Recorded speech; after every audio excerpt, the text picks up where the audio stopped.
Top of the morning to you. All right, now how does this work? I don't know what I'm doing here. Oh man. Anyway, Sawadee Cup, Sawadee Tan Chow, Suksan One Good, One Songkran, which means Happy Songkran. Even though Songkran is now technically over. Is it over? What's today? What is today? The 16th? I think today's the 16th. 13, 14, 15, yeah. It's the 16th. So technically it's over, but in some locations, they're still partying, having a good time, doing their thing, so, you know. Anyway, I thought it was, the weekend was quite interesting, and I didn't really plan on it, but I just went for it. I said, what else am I going to do but stay home? And it's really hot out. Right now, well, 8:55 a.m., the feel-like temperature was 101 degrees, 67% humidity. The real temperature was 91. It's only supposed to be a high of 97 and low of 84. The air quality is 69. And fortunately, we're closer to 37 than 36. The dollar is 36.82 to the baht, which is fantastic. So when you're making transfers, you get more money than less money, which I always like. Who doesn't like that? You transfer your dollars, you get, what is it? $100, you get 3,682 baht versus say 3,500. If it's $1,000, you're making considerably more. So that's great. Today we're going to talk about a little bit about the Songkran and the weekend and everything like that. Good morning. We're also going to talk about some things that happened this weekend and how Thailand is, they're moving towards a cashless society. They're starting to say it more and more. And also how Pattaya has banned certain water guns. So we're going to talk about all this and more today. Anyway, welcome everybody. Thank you for being here. I appreciate it. And yeah, they did pretty good. I mean, for what I consider my channel to be a small channel, but I picked up a lot of subscribers, got a fair amount of views, and I could have done a video. I do have some video footage. I don't know what I'm going to do with it. I'll see if I can put something together. Maybe I'll put something up. It's just kind of like a little highlights, clips from around the city. I was a little bit surprised about Nana and Sukhumvit. I mean, I didn't go there at night, but it was a little bit, I don't want to say dead, but it was a little bit dead. Now, if you went down to M-Sphere, there were a few things going on. It wasn't crazy. It wasn't as crazy as I remember it. Now, and that's not my perception. 10 years ago, 20 years ago, Songkran was just absolutely, it was ludicrous how many people were throwing water, and you couldn't go anywhere. It was a pain in the neck to go anywhere because you'd always get wet. And I mean, it just seemed like a lot more people were taking part in it. But I mean, still, it was, listen, I went to Central the first day, which was the second day of Songkran. And then yesterday I was going to the market and I ran into the banana girl. Well, I pass her up. That's what I call her, the banana girl. Usually she has bananas, but yesterday she didn't have any bananas. And she said, oh, you know where I went yesterday? I said, no, I don't know. And she said, I went and played Songkran. Because the girl never takes a day off. I mean, every time I walk by, she's always there. So then she showed me a picture and I go, is that at Central? She goes, yeah. And it turned out she was at Central also, among the Burmese jumping up and down, getting wet from the fire hose. which I didn't go down into, but it was crazy. I mean, there were thousands and thousands of people there. And it was a lot of fun. It was fun being with my kids, just hanging out with them. It's a little more fun when they're younger. And then yesterday, I was at Khao San with my wife, and that was a lot of fun actually too. I was surprised she stopped for a beer, but whatever. We had a beer there. People are jumping up and down. They're going crazy. We were soaking wet. We were more wet at Khao San Road than we were at Central. But then we weren't on the other side of the street where all the Burmese were. But it was a lot of fun.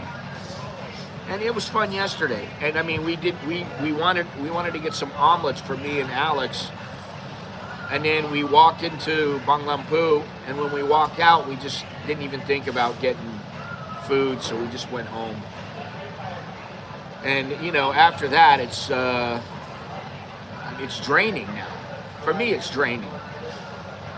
I go out for 3-4 hours out in the hot sun. I mean, I got sunburned. It drains me a bit. I feel it a little bit more now than I did 10 or 20 years ago. Anyway, I have to tell you that, and I always wondered about this, but a foreigner has drowned in the Sansap Canal, and I have no idea how this happens. Apparently he was fetching his water gun. It was over the Klong Sansap Pier, and I don't know, he dropped his water gun in the water and he went in for it and then he drowned.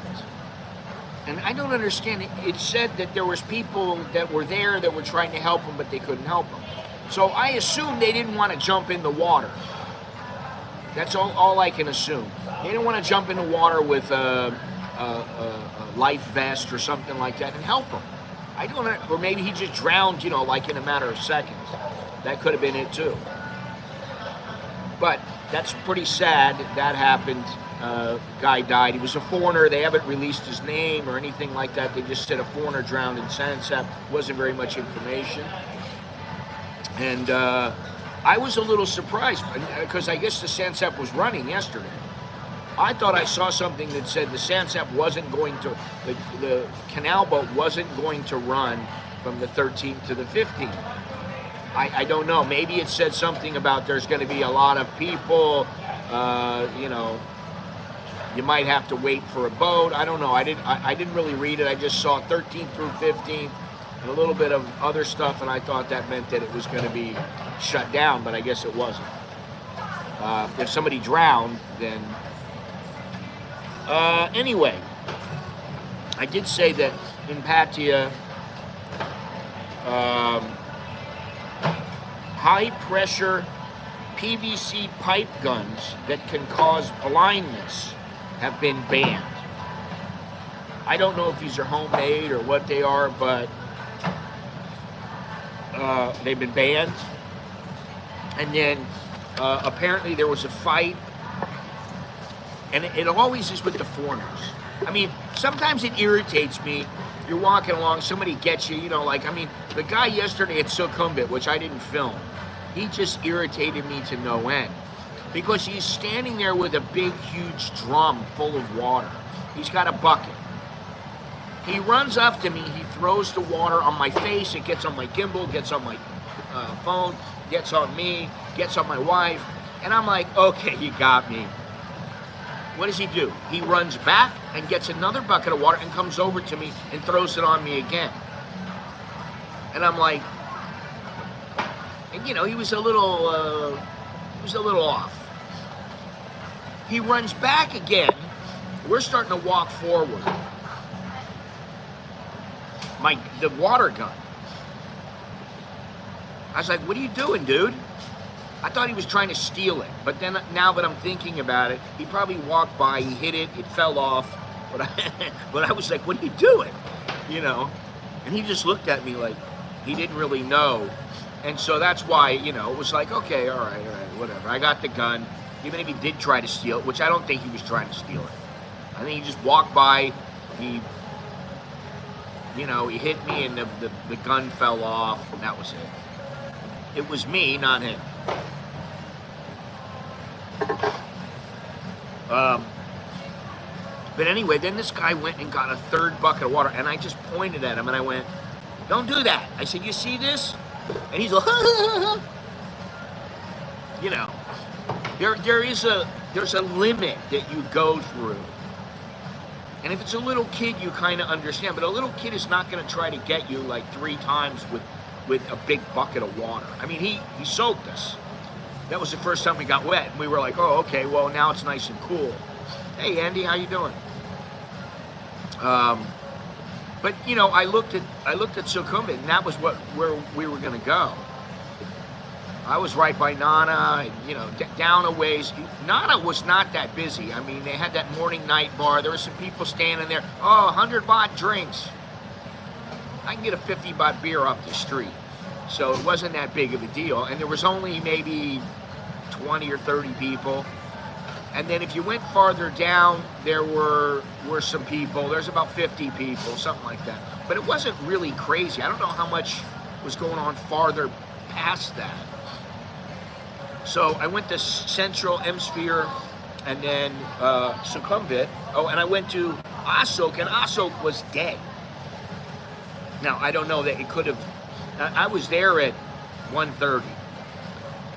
Maybe later on it would pick up. I don't know. But really, there was almost nobody at 1:30 that was out playing in water. And like I said, maybe it was a little early. I don't know. So then we went over to Nana. We saw Nana. My wife's like, I'm just going to hang out inside 7-Eleven for a while. And I was like, no, you got to come with me. I don't want to go down there. And I went, all right. So I started thinking about going down there. I walked a little ways and I just went, it doesn't look that good. So I said, let's go to Khao San like you said. Because originally she said, I think Khao San Road would be the place that we should go. And she wasn't even sure she was going to go because she went the day before with the kids. And she said, well, we probably should have come to Khao San Road. They would have had more fun. It was a more intimate setting, I guess you could say, at Khao San Road than Central World.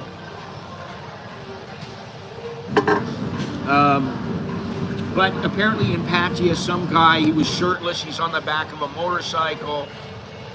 Somebody tried to hit the motorcycle driver and hit him. He got pissed, he got off the bike, he wanted to start a fight. And, you know, people jumped in and they wouldn't let him fight. But, like, you don't really need to fight about anything. Even the guy who, like, I thought he was trying to steal, he's trying to rip off my gun, my water gun. It's a water gun. I mean, you know, it's not that bad. So, you know, if when you go, if you're in Songkran and you go out, you have to be ready. You have to be prepared. You have to have one of those little bags that puts your important things inside of it so that they won't get wet. You should have a gun just because if other people are going to squirt you, you're probably going to want to squirt them back instead of just walking through them, which I saw a couple people doing that. And you have to be prepared to be wet. I mean, I wouldn't be wearing your best tennis shoes or trainers. I wouldn't be wearing, you know, leather sandals or anything. I mean, wear stuff that you know you can get wet with. And it'll be, you know, just plan on getting wet. And it'll be very easy. Because, like I said, I haven't gone out and celebrated it in a while. I didn't really care if I went, I didn't go. It was just like, all right, let's go. I'll go with the kids. We'll have some fun. Maybe I'll get wet, you know, no problem. And it was fun. And then, you know, we wanted Alex to go, and he's like, no, I don't have much time before I start working because he starts working tomorrow. And so he wants every spare moment for himself that he can get. You know, they've got like 5 songs playing here. They just never learn. It's like, does this attract people to come in? I guess. I don't know.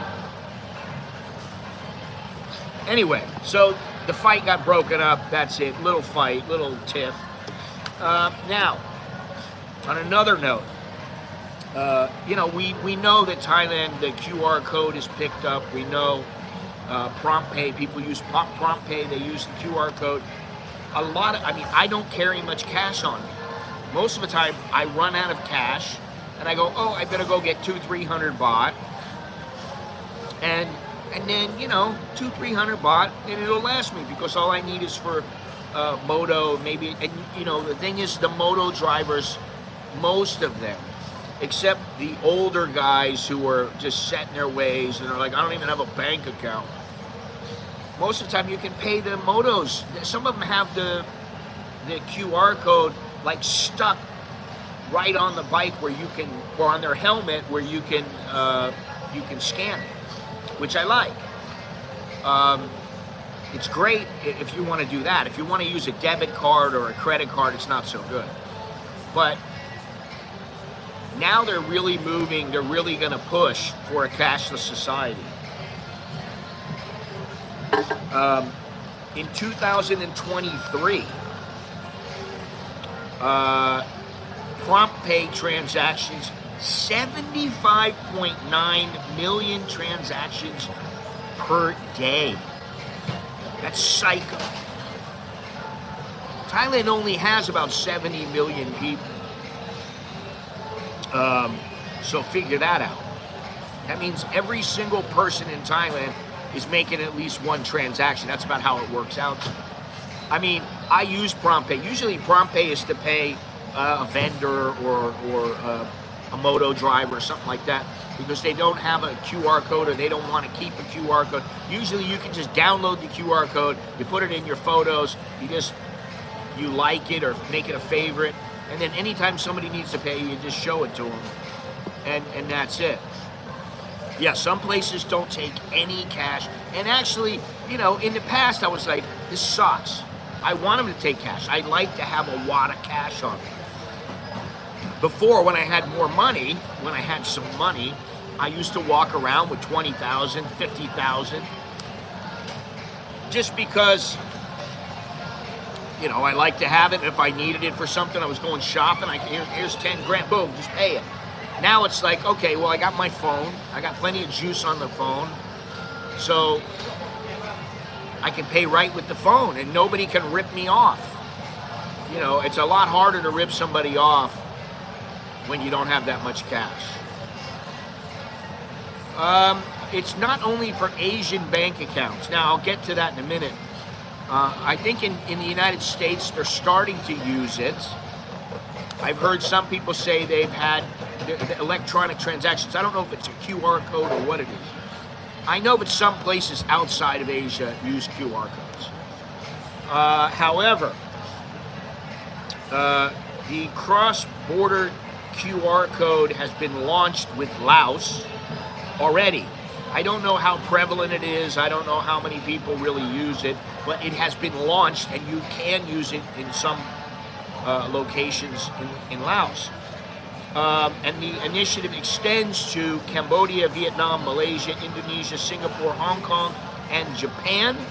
So that means that anytime you go to, say, let's say we went to Japan, and a vendor, you know, a merchant, whoever it might be, we want to pay him. We just scan his QR code, and our bank pays their bank. Boom, it's done. I don't know when that's going to take place, how long it's going to take. I don't know when it's going to be implemented. I have no idea, because they don't tell you. But the initiative has been put forth, and I think it will happen. And I think it'll happen sooner than later. I mean, when it comes to, I used to say, I never really trusted Thailand when it came to getting your money or putting money out. This is 30 years ago. Then it started to be like, oh, well, okay, they're really good because they want people to get their money. They want to make the money off of your money. They want you to get your money. And I was like, all right, yeah, they're more trustworthy now. And then it just exploded. I mean, you can transfer internationally. My bank will transfer internationally. It's $3. That's it. It's not $35, $45, anything like that for a wire transfer. It's $3. So it's pretty good. It really depends on your bank and all these other things, but that supposedly that QR code is going to happen. And let's see, I got to put my glasses on for this. Last year, 538 cashless digital transactions took place per year, per person, versus 138 in 2019. The number of cashless withdrawals from ATMs in 2023 tripled from 2019. And what I'll say about that is I have UOB, I don't have a card. I have Thai Military Bank, I don't have a card. I have Bangkok Bank, I have 3 bank accounts at Bangkok Bank. I don't have a card for any of them. I have, who else do I have? I have Kasikorn, I do have. I have SCB, I do have. So I have 2 cards, 2 Thai bank account cards. That's it.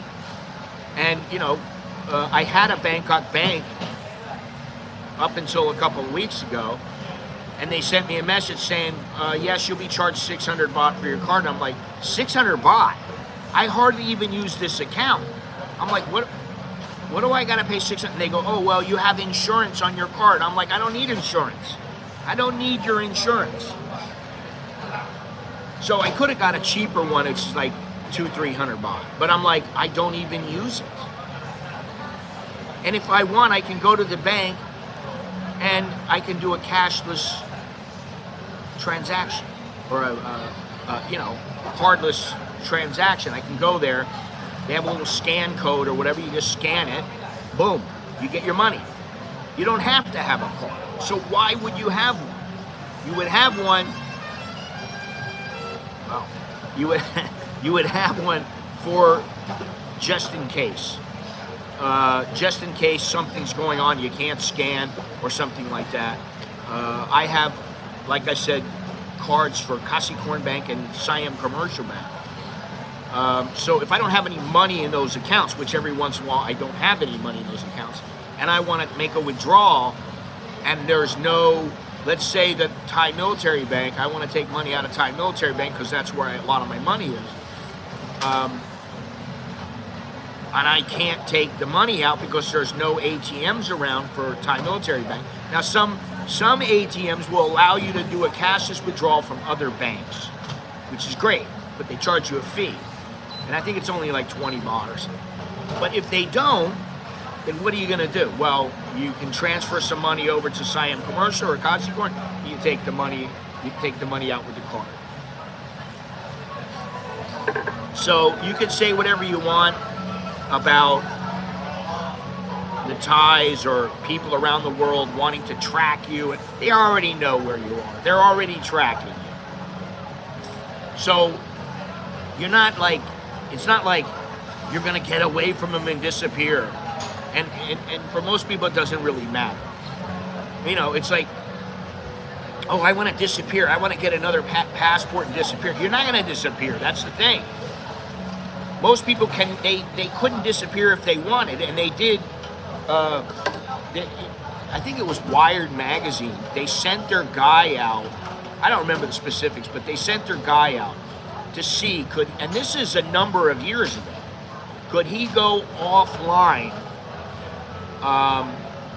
Could he go offline and not be found?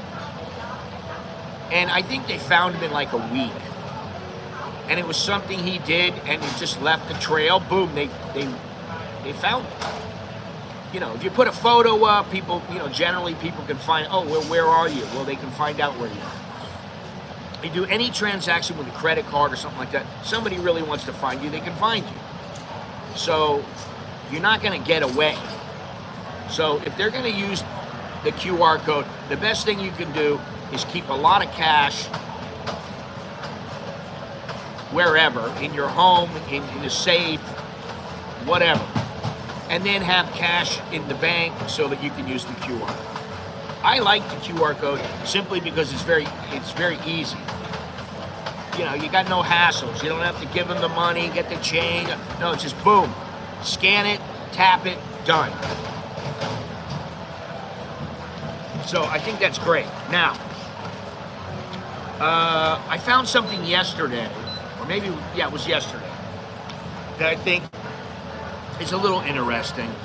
It's real quick, though. I've got 3 lists today. 9 most expensive cities, 10 places I've been and would go back, and 20 destinations on my bucket list that I haven't been to. So that's what we're going to talk about. But the 9 most expensive cities, and I'm going to run through this real quick. Number 9 is Seoul, Korea. Number 8 is London, England. Number 7 is New York. Number 6 is Shanghai. Number 5 is Geneva, Switzerland. Number 4 is Tokyo, Japan. Used to be number 1. Number 3, Zurich, Switzerland. Number 2, Singapore. And number 1 is Hong Kong. Now, I don't think I would live in any of those places. Not now. I certainly wouldn't live in Singapore. To me, it's too boring, too sterile. Hong Kong, I like Hong Kong. I like Hong Kong, but I wouldn't live there, especially now. Zurich, I don't know. Never been there. Tokyo, I wouldn't live. Well, maybe I would live there if I had enough money. Geneva, no. Shanghai, definitely not. Even though it's a very international city, but I just wouldn't. I don't know what it is. I just can't. I can't do it. I don't want to live in China. I don't know any Americans that say, man, I really want to go to China and live there, man. It's so cool. Maybe 20 years ago, maybe 10 years ago, but not now. New York. I mean, I guess maybe I would live in New York. There are some places in New York that are not real busy and there's not a lot of people. Maybe I would live there. Only if I had the means to live there. I mean, I'd have to have substantial means. I would not want to be poor in New York. Yeah, I mean, they're crazy. I mean, listen, Singapore, I don't care what, you know, it's like you want to get a car, it's a pain in the ass. You want, anything you want is a pain there. I just don't, I cannot see and listen, I've been there, and I know it's changed, and people go, oh, it's changed for the better. No, it was great when I was there before. Transportation system was great. Hotels were expensive, but the transportation system was fantastic, with the exception that if you want to get a taxi, I don't know now with Ubers and with Grab how it is, but in the past, you had to get in a line. And I mean, it could be 11 o'clock at night, you're dead tired, and you're like, I just want to jump in a taxi and go home. And you got to stand in a line that takes you 30 minutes to get a taxi. It was, you know. London, I've been there, and I don't really think I could live there now, knowing how it's changed.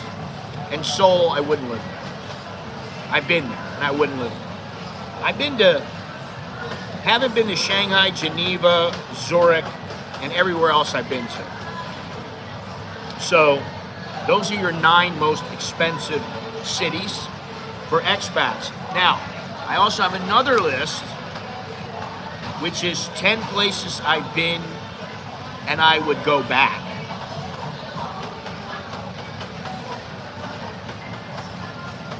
Having a cafe latte right now, which is excellent.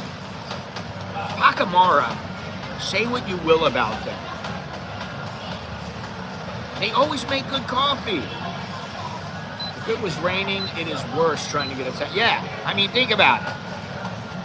And hotels are, I mean, I was staying in a cheap hotel the last time I was there, and it was like 85 bucks a night.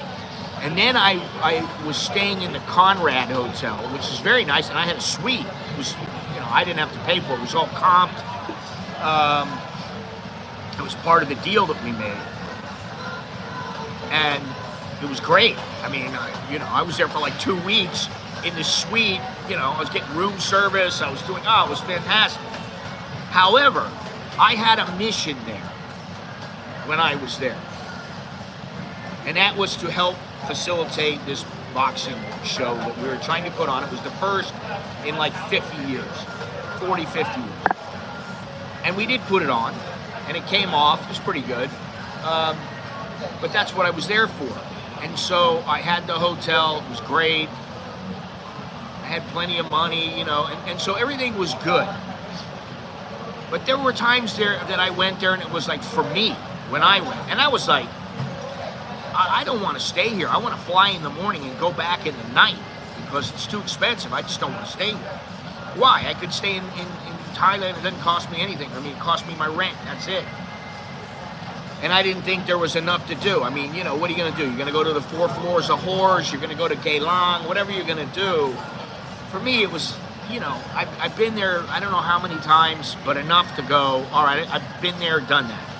And that's how I am with places. And I know everybody may not be like that, but that's how I am. I go to a place, I've been there one time. If it's good, okay, I'll go back. And then what happens is, it's the law of diminishing returns. You go there, and as you go more, you like it less and less. That's me. I can go to a place 3, 4 times, and I'm like, oh, I really like this place. Yeah, it's really great. If I go too much, then I don't really want to go back. Anyway, so 10 places that I've been and I would go back. And number 1 on that list is the USA. Although I may talk smack about the US, I may say I never want to live there again. I would only live there part-time. I would go back under the right circumstances. It really depends on what those circumstances were and where I was.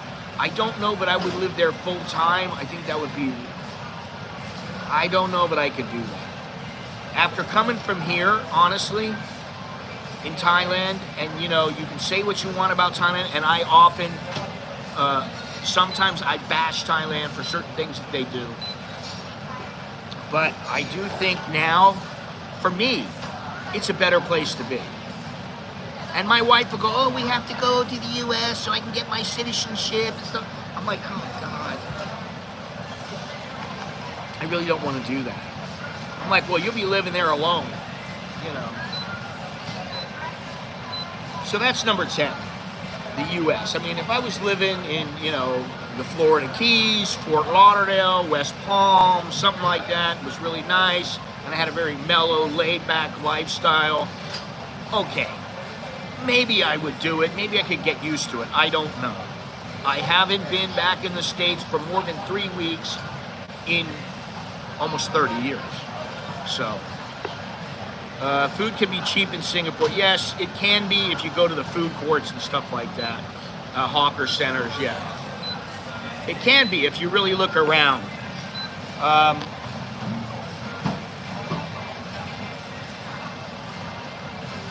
All right. Number 9 on the list, Cambodia. Even though I've been to Cambodia like 50 plus times in the last, say, 25 years,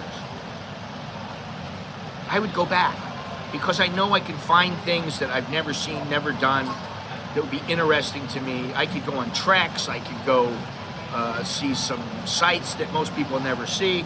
And I've done this already, but I can continue to do it because there are ample places to go see. I don't think they have as much to offer as Thailand has to offer, but I would like to go back there. Number 8, Myanmar. Been to Myanmar many times. I've been to Yangon, Mandalay, Niak U, Sitwe, Ye, Dawei, and all stops in between. And I like Myanmar, but man, it is the kind of place where, first of all, you have to get used to the humidity, because the humidity is worse than Thailand, or at least it seems like it is. It's really humid and really hot there, and you're just not going to be walking around bone dry. Maybe if you go up north, but if you're down in the capital, forget about it. And it's a really, I really find the place interesting. And I was just thinking, you know, the rebels took over Myanmar from the government, and they've repelled them, apparently. They're fighting. And I thought, man, I'd like to go back there. But I don't know if they're even letting people across. I don't know what's going on there. And I honestly, you know, that's that thought in my head, oh, I should go. But really, I shouldn't go. There's a reason why there's so many Burmese now in Thailand. And it's because of all the fighting and everything going on. People are just desperate. I mean, you know, they really want to leave. They want to get out of that place because they know now that if they stay there, some of them, they run the risk of having problems, we'll say. And anyway, in Myanmar, there are a lot of things to see, to do. You will really, I really would like to go to, it's called Putao. It's up in the north. I'd really like to go there and see that area and go up to, and I know I've said it before, but I can't even remember the name of the place. But it's a mountain, and I wouldn't even want to go all the way to the mountain because it's way too much of a trek. It's too difficult to get there. They sent a bunch of National Geographic explorers, guys who were mountain climbers, and they were the best. Now, they weren't the best travelers, but they were the best climbing mountains and that sort of thing. And they failed. They couldn't do it. They were running out of food. They had all kinds of problems. Their porters left. And I mean, they had money behind them. And for somebody like me, first of all, I couldn't make it. Mandatory service, holy moly. Yeah, I didn't know that. I have not been following what's going on there because I've been really just keeping my head in the sand. And, you know, I just haven't been worrying about it, thinking about it. And I should, but, you know, maybe I'll take a look. Yeah, I mean, I know a lot of people now. I'm meeting a lot of Burmese here just in Bangkok. And yesterday, or day before yesterday, when I was in Central, it's like there's Burmese everywhere. I'm like, Mingalaba, Mingalaba, Mingalaba. Say hello to all of them. Yeah, well, they're doing well in Myanmar, which is what I just said. And, you know, there's part of me that I'm like, oh, I got to go there. But I'm not going there. I don't want to go there. I'm an old man, and I get killed. And for what? A few bucks? And I mean a few. It wouldn't be like, oh, I'm going to get rich. I'm going to make big money. If you're a photographer, rarely do you make big money. I mean, I have photos now that are being sold, and I don't make big money. I don't sell them every month. I don't sell them all the time. I mean, they sell, but they're not selling regularly to where I'm making $5,000, $10,000 a month. I'm not making a living just from them. It's just a little extra cash. And so it's not worth going. That's my point, I guess. And, you know, Myanmar is quite nice, you know, for a day trip or something like that. It's a nice little place. And Massaud, I've been there many times. I've been there 4 or 5 times. And, you know, it's okay. You can have some fun there if you want. All right, so that was 10, 9, 8. Number 7, Mexico. I mean, really. People go, oh, Mexico's so dangerous. Oh, my God. But Mexico is a nice place. I've been there many, many times. So all over Mexico. Baja, Juarez, Ensenada, Cabo San Lucas. I've been to quite a few cities in Mexico. I haven't been to Mexico City, but that's a place where I would go, and actually I would consider a little bit. I would consider, is this place worth living in? But I don't think so. For me, I would rather live in Thailand than Mexico, simply because it's a lot safer here, and they seem to have their act together more than in Mexico. I could be wrong. Okay. Number 6, Ireland. Yes, I've been to Cancun. I have been there. But it was, how long ago? 29. It's been about 33 years since I've been there. I've been to Señor Frogs. I've been to just about every little place like that you could. I can't even remember all of them, but Mexican women and food, yes. The thing is young Mexican women, old Mexican women, they tend to get a little bit bigger, which they do that here too. I mean, you know, but okay, you know, whatever. I like Mexico a lot, and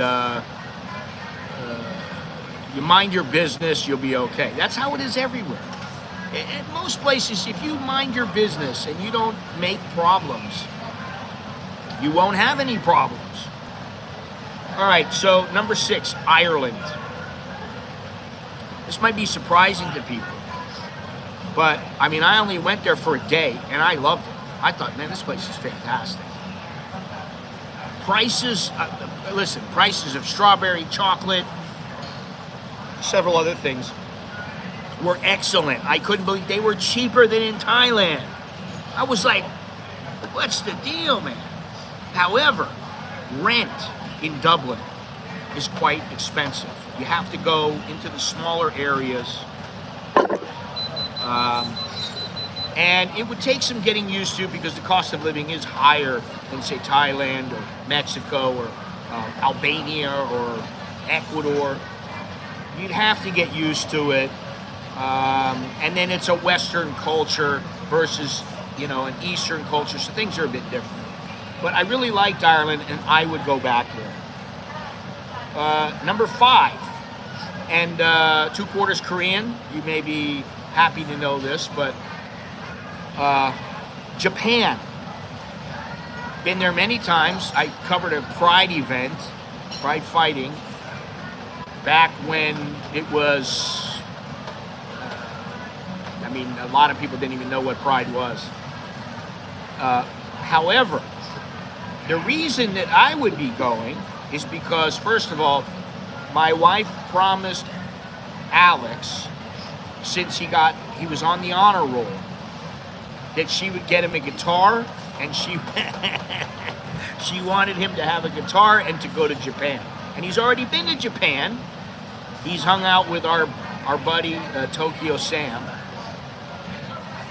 He went, I think, last year. Now, when we go, it may be towards the end of this year. But it would be, hopefully, it would be all of us. If not, it would be Bo, Alex, and me. Yeah, so, you know, it could be a lot of fun. You go for a week or so.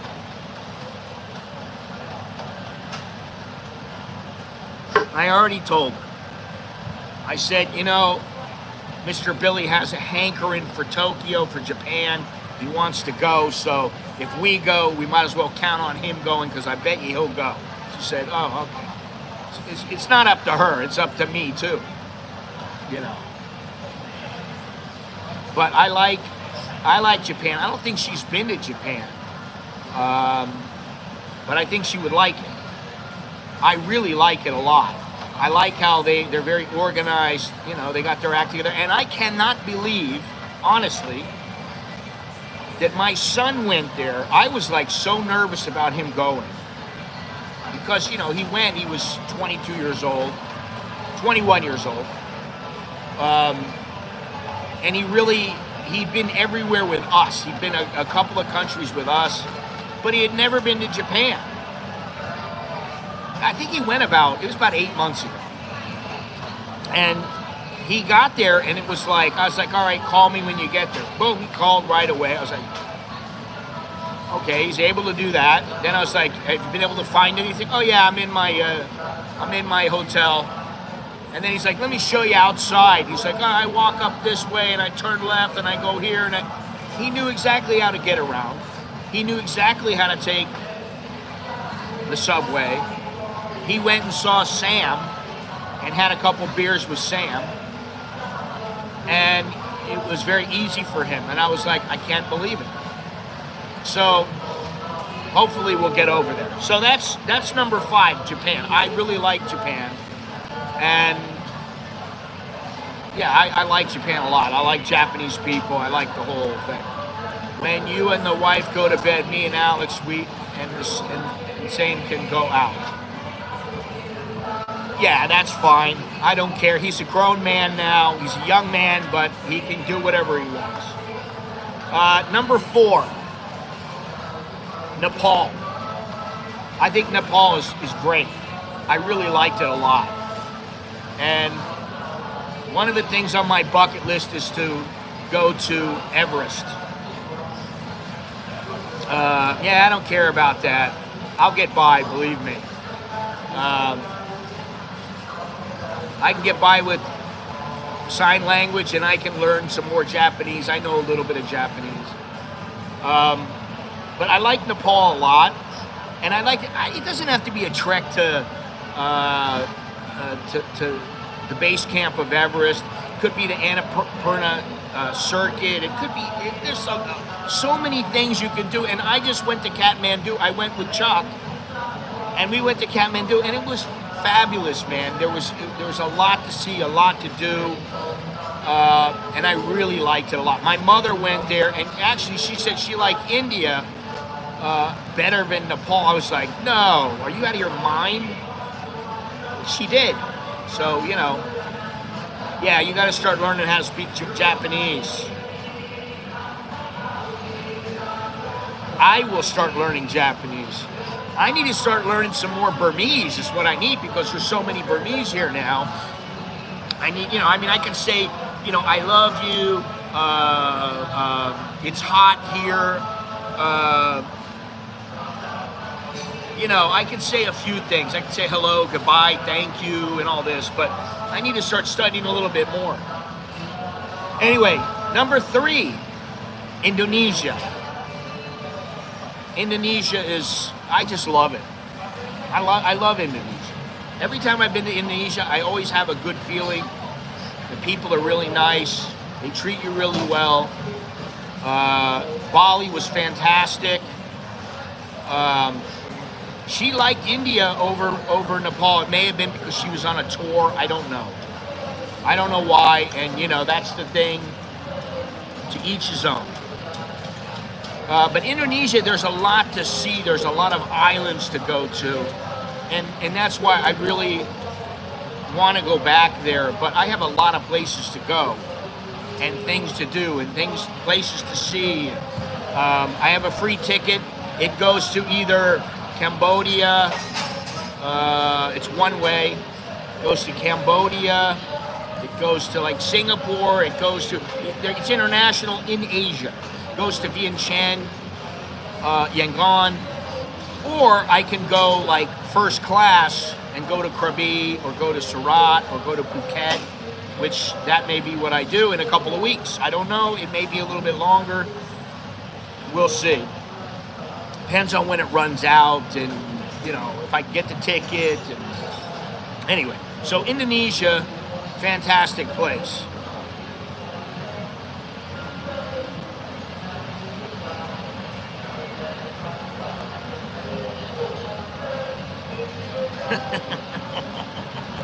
This guy just comes over. He comes over, he jumps over the little red thing over here to the left. He jumps over it, and then he walks out. All right, number 2. Sumatra and Java Islands. Central to East Java is great.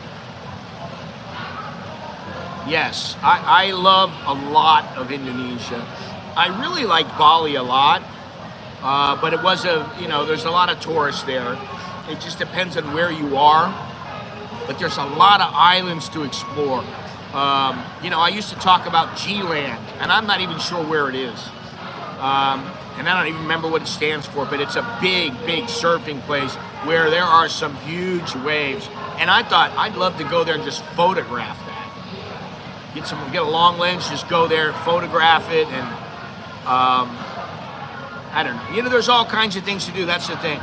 These 20 places or 10 places, I don't know how many of them I'll go back and actually see because I only have so much time. I only have so much money. I can only really be in so many places at once. And I don't really feel the need.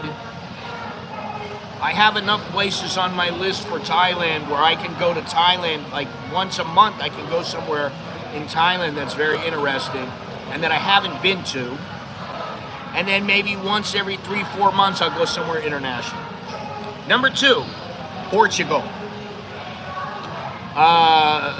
For my wife and my kids, Portugal and Ecuador was a toss-up for them. They really liked Portugal, but they really liked Ecuador. They liked the vibe in Ecuador. They liked being able to go to the beach. They liked where they stayed, which is where we stayed with my friend. And it was wonderful. It's fantastic. But Portugal has something there, and I really liked it there. However, it was the city. It was big city. And for me, I personally liked Ecuador better, but I just worry about being bored there. I'd have to have something to do there. I'd have to travel to other countries around where we were. I'd have to go do something because if you're just staying in the village, it could get boring. If you're in the city, if you're in Lisbon where we stayed in 2 places. We had what do you call it? Airbnb. And it was fantastic. We loved it. And then we stayed in another place, and it was like a little dorm, but it was just for me, my wife, and the kids. We all stayed in one room. Yeah, I think it was Quito is that he was saying. He said, oh, we can go to Cuenca or Quito the next time, or if you come alone, we can go there. So I don't know. I don't know what I'm going to do when it comes to Ecuador. I don't know exactly what's going to happen. I just don't know. And also, it depends on money, which is, that's like, you can think, oh, I want to go here, I want to go there. Listen, I would love to go to Switzerland and just go, oh, I'd like to live here for, 3 months.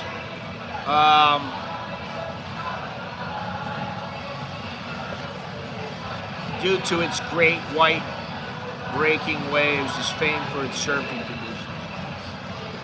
Excellent. Lake Toba looks nice, and it's 150 from Medan. Yeah, I know like Medan, and I think there's another one, but also in Portugal, I always wanted to check out Madeira. People were telling me, oh, you should go to the north, it's cheaper. Oh, you should go here, you should go there. Man, I can only go so many places. This is the thing.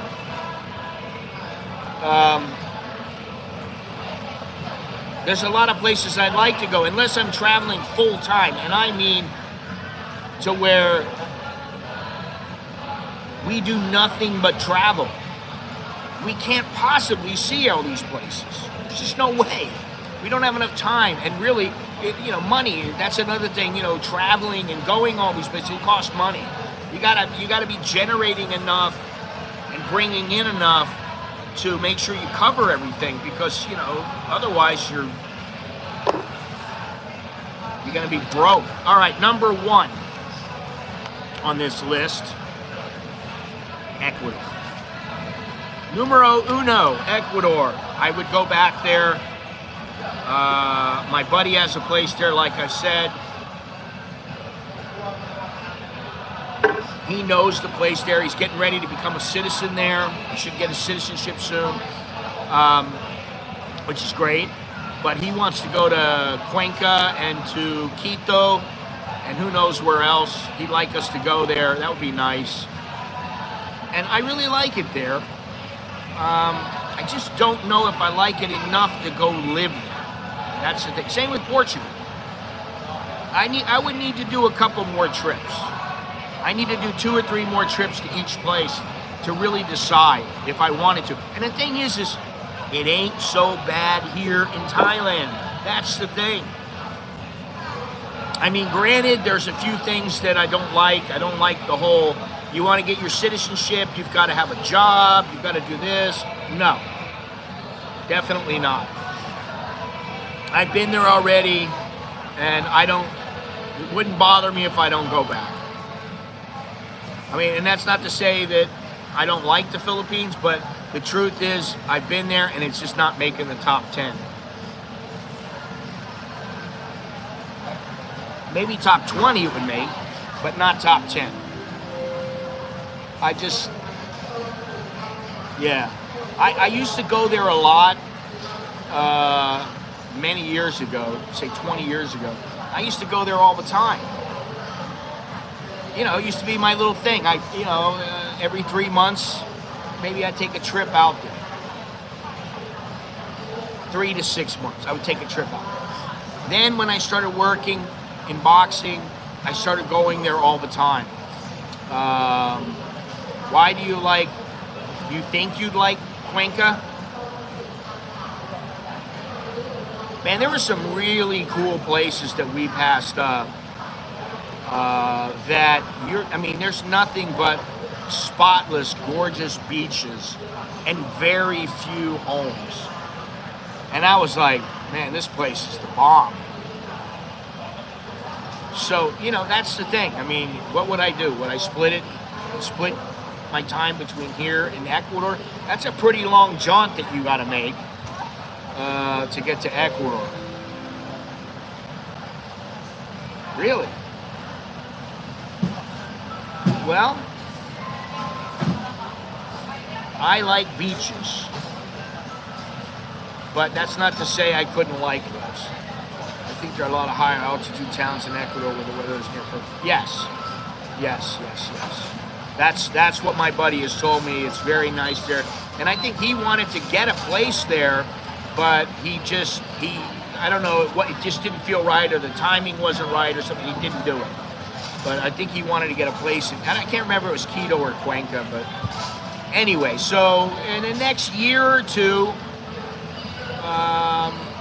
in the next 9 months to maybe 2 years, maybe I'll go back. I don't know. We don't always know what we're doing, where we're going. It's kind of like, we just think about it, maybe like my wife, it might be a couple of weeks before, we wanted to go to Greece and Albania. Then she goes, I can't go. What do you mean you can't go? I don't think I'm going to be able to go. I'm like, why?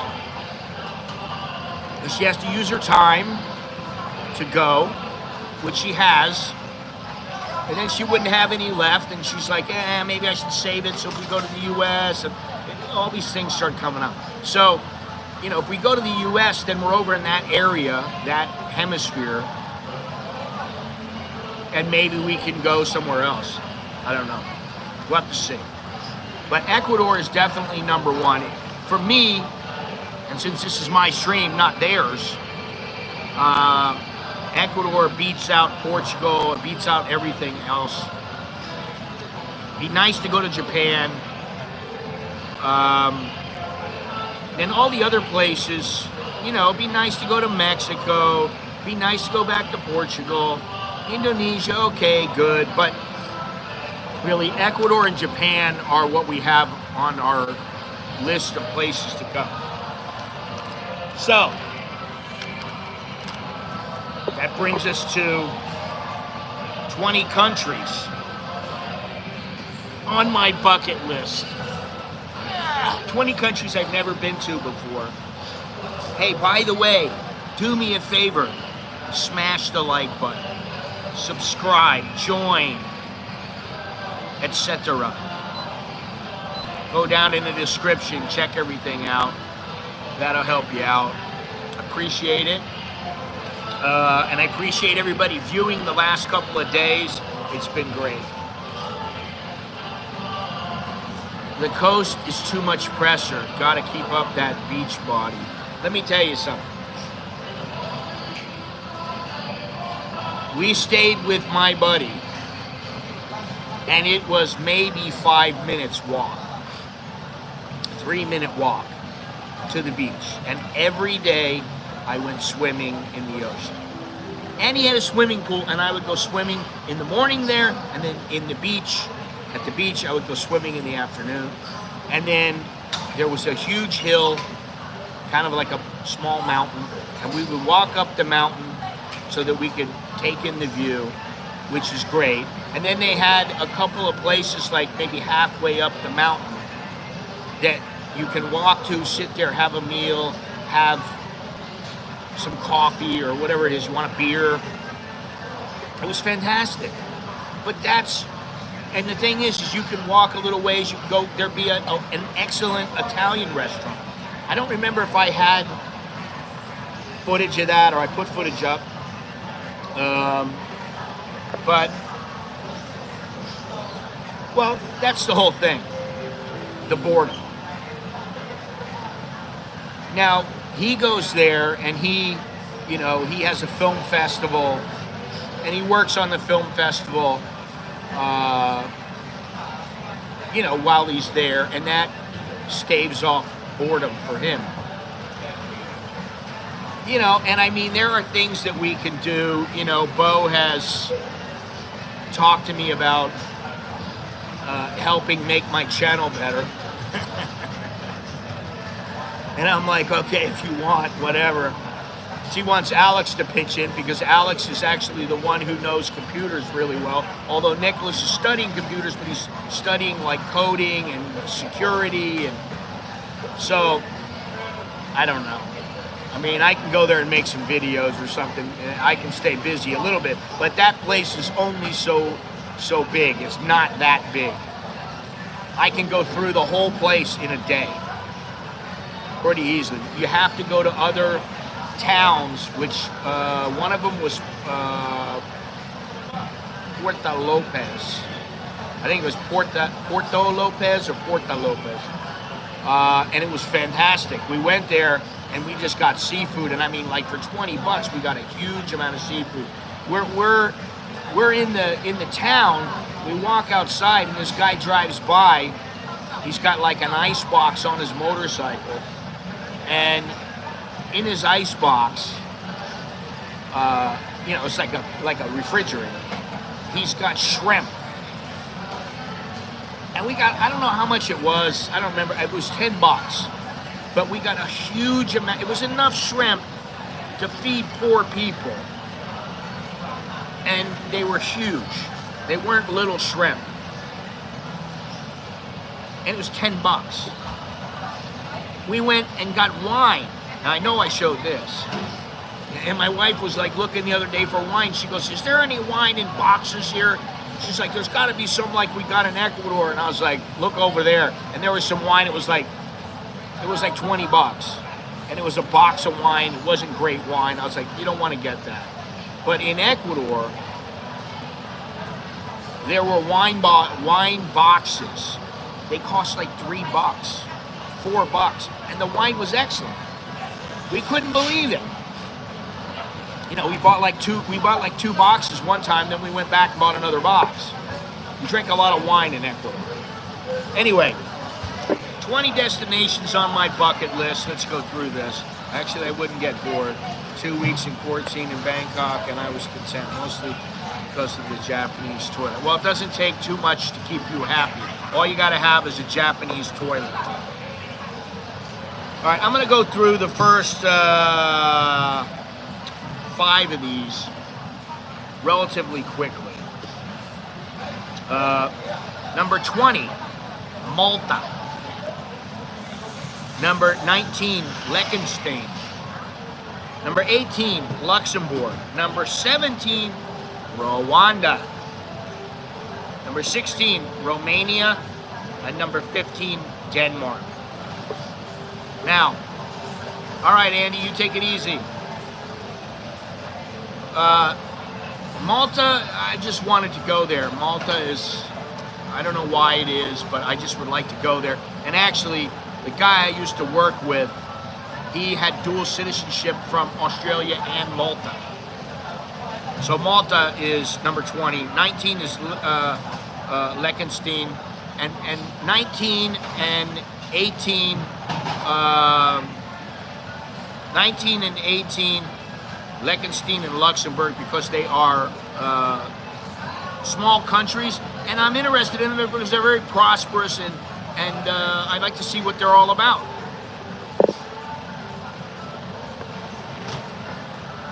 Sawati, Ton Chao Cup. Number 17, Rwanda, because from what I've seen, from what I know, from people that have been there, and people have told me, when what I've seen on videos, Rwanda seems to really be getting their act together now, and it's a good place to start out in Africa,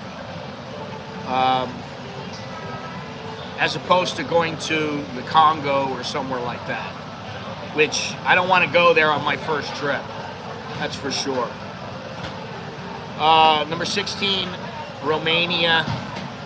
Romania's got it going on. I think Romania is an underrated destination, and I like to go there. Number 15, Denmark, because I've always wanted to go there. I've been around that area, but I haven't gone there, and I'd like to go there. Yeah, maybe it would be fun. Number 14, Azerbaijan. And you know, my parents got me interested, my mother mainly, got me interested in Azerbaijan. I watch a couple channels that really, and I haven't watched them, I don't watch them all the time, but I watch them every once in a while.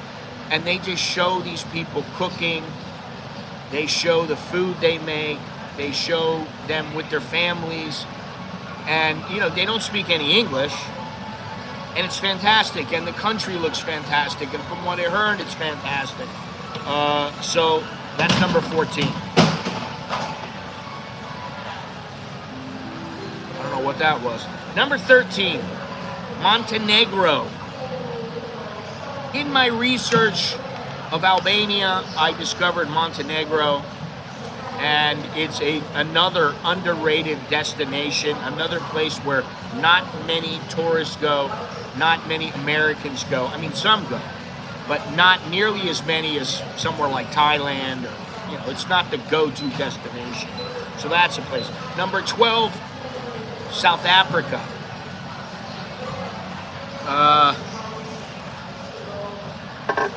If you're gonna go to Africa, how can you not go to South Africa? There's a lot of things I'd like to see in South Africa. I'd like to see the wildlife, but something that I've always wanted to do, and hopefully I'll get to do it, is to go out on a boat for, say, four days and see great white sharks, hopefully breaching.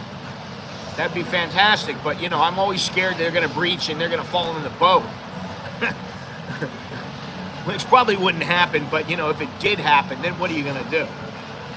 You got some 20-foot shark in your boat that's maybe 25, maybe 30 feet.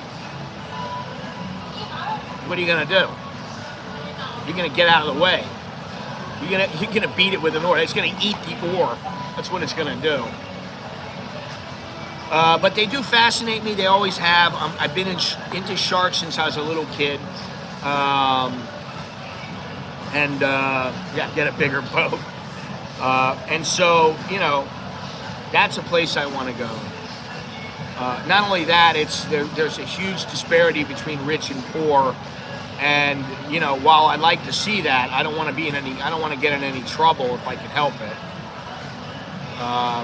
But I would like to kind of see exactly how bad it is. Because, you know, the news is not something you can always trust. I don't always trust the news. I don't always trust what I see from the media. So, anyway, South Africa, number 12. Now, number 11. Unfortunately, this is part of China, but it is Tibet. So, there you go. Tibet is on the list.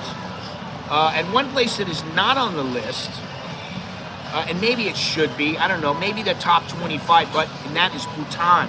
I did not put Bhutan on the list because Chucky, the one guy I know who's been to Bhutan, has said to me he didn't really like it because they kind of told him where he could go, what he could do, what he could see, and I don't like that.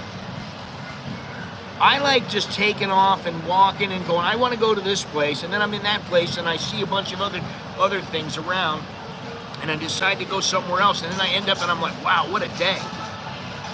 That's what I want. I don't want to have some guy tagging along with me going, okay, let's go to this place now. No, I don't want to go to that place. Well, that's on the tour. I don't like that. So that's why Bhutan is not in the top 20, but Tibet is. I would like to see Tibet. Who knows what's going to happen there, but I would like to see it.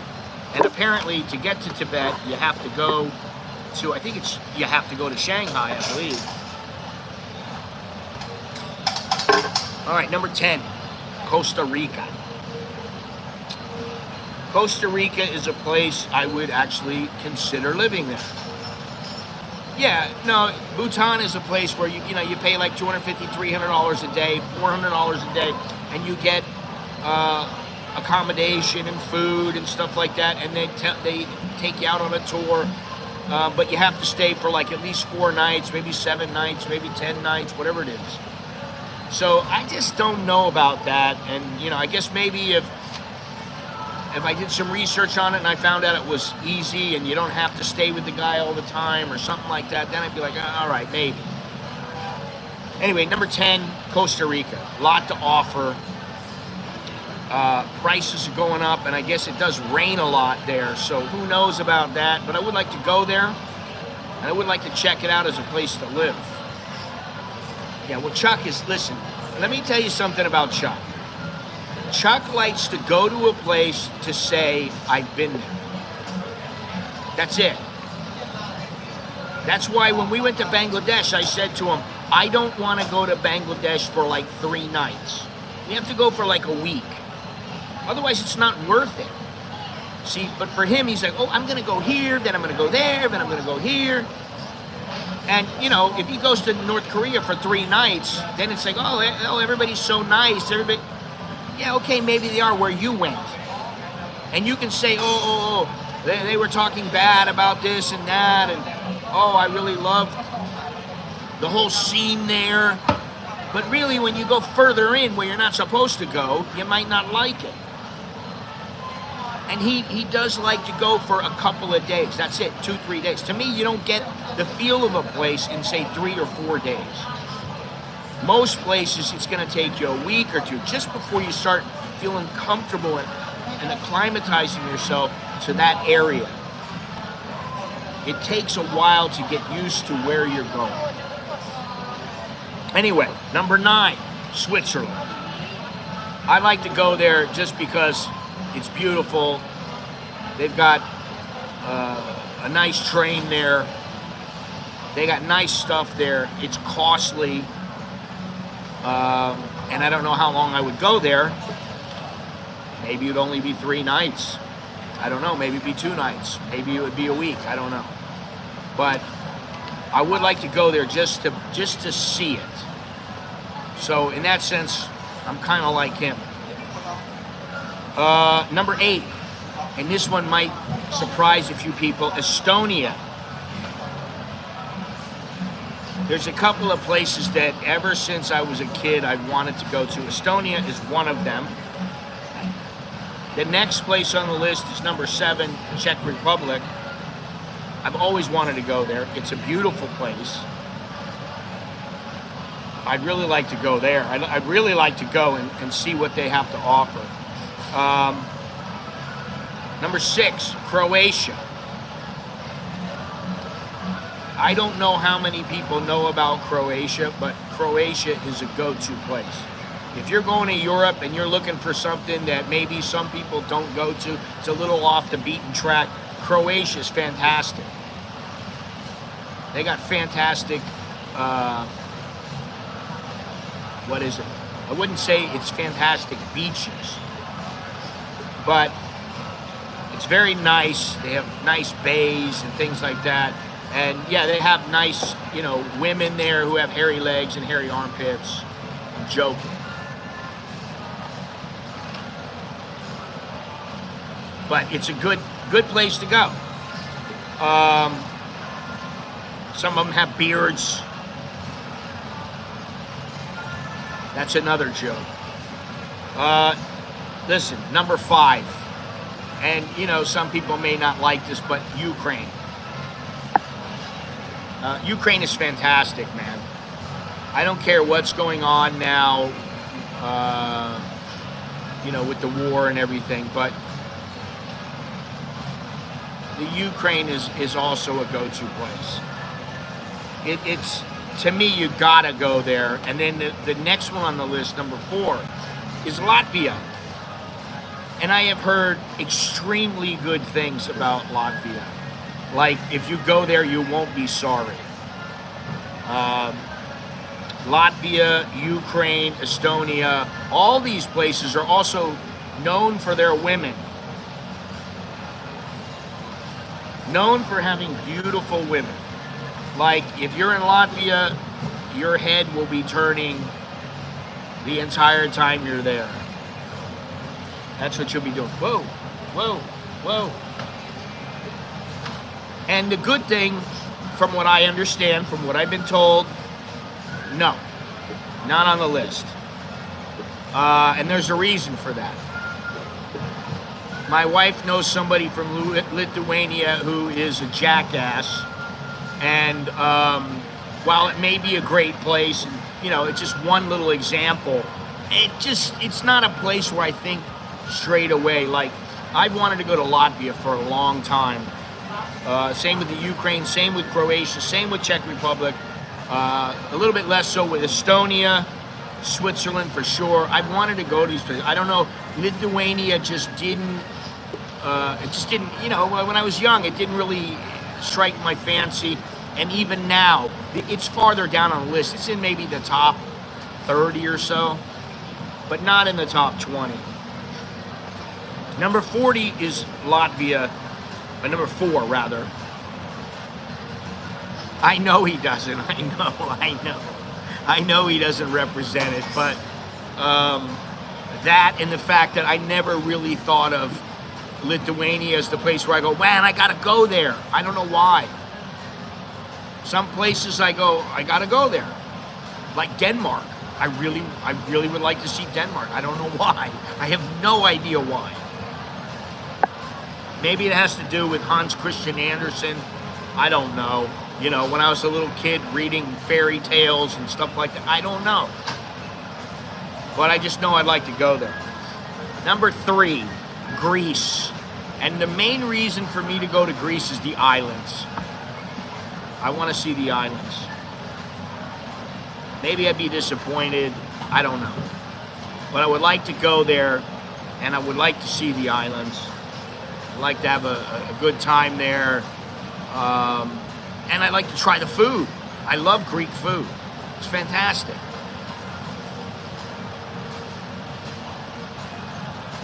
Maybe I'd love Lithuanian food. I don't know.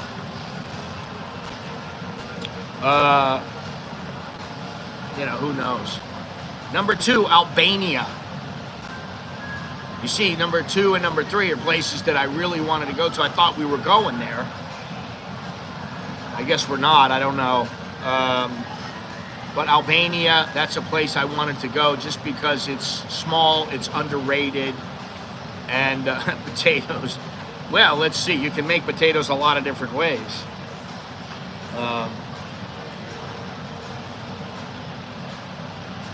Shit.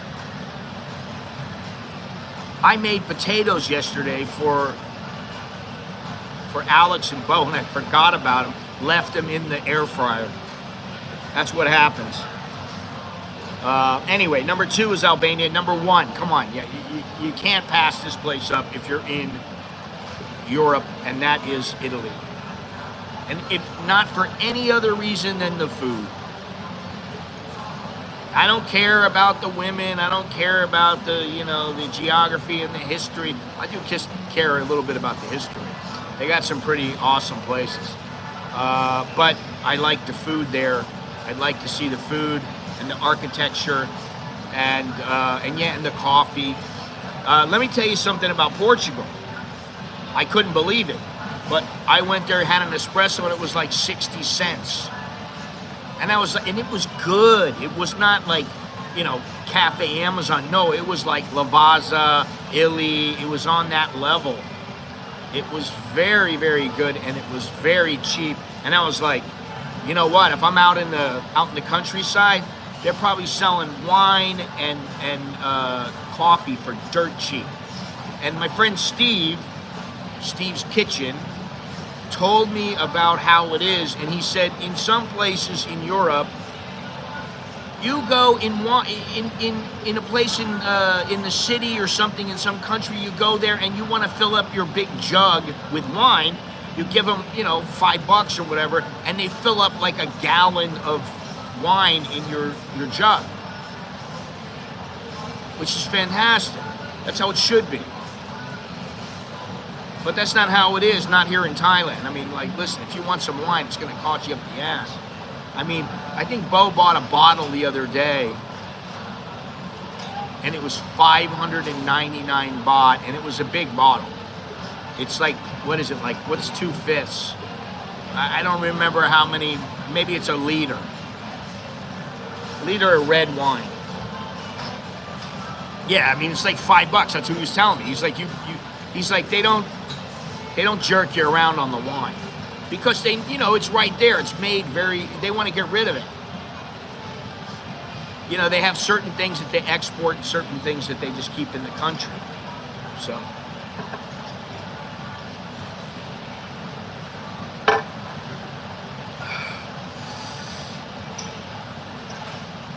Oh, man. Ugh.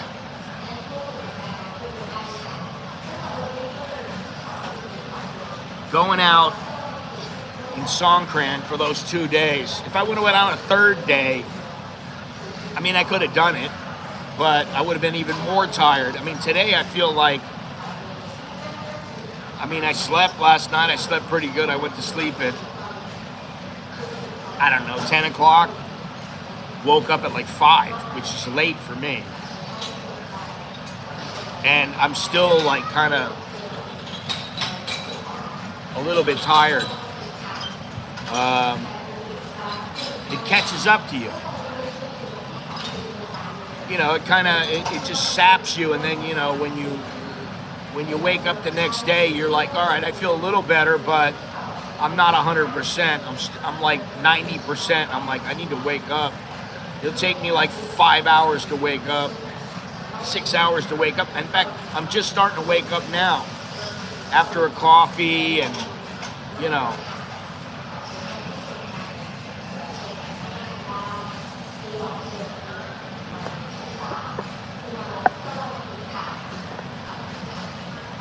Akamara.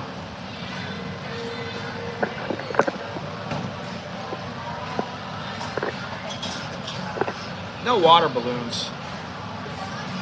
No, I haven't seen water balloons in quite some time, to be honest. Yeah, and like I said, to me, it's a lot tamer than it used to be. And really what that means is maybe it's 20% tamer than it used to be. If I can equate that to percentages. Maybe 30% tamer. It just seems like people are not so crazy about everything with the water. And like I said, there was only a couple of people who, there was a lady yesterday, it was like me and my wife were walking by, and I knew she had a bucket, and there's a lot of people around. She had a bucket, and it said, ice water 5 baht, and she dips her bucket in the ice bucket. And I go, I know she's going to get me. And I was like 5-10 feet past her. She walks up behind me, pours it all down my back. And I'm thinking to myself, oh, Jesus. And then she went back and she ran after my wife and poured it down my wife's back. And that's what you have to expect. But I was like, there's a couple of people that, they throw a big bucket of water right in your face. You can't see. It's like splashes you right in the face, and you're like, that's how it used to be all the time. Now it's not really like that. Maybe one or two people do that. So things have changed. I keep saying this. Thailand's changing. Thailand has changed, and it will continue to change.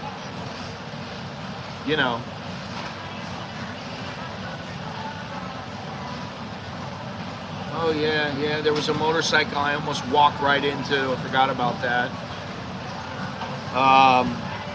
Yeah, there was a couple of times, there was a couple of little instances that I came close to, like, hitting somebody, or, they might have irritated me for a split second or something like that.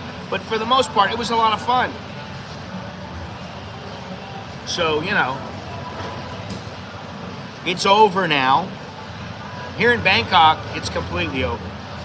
Forget about it. There's nobody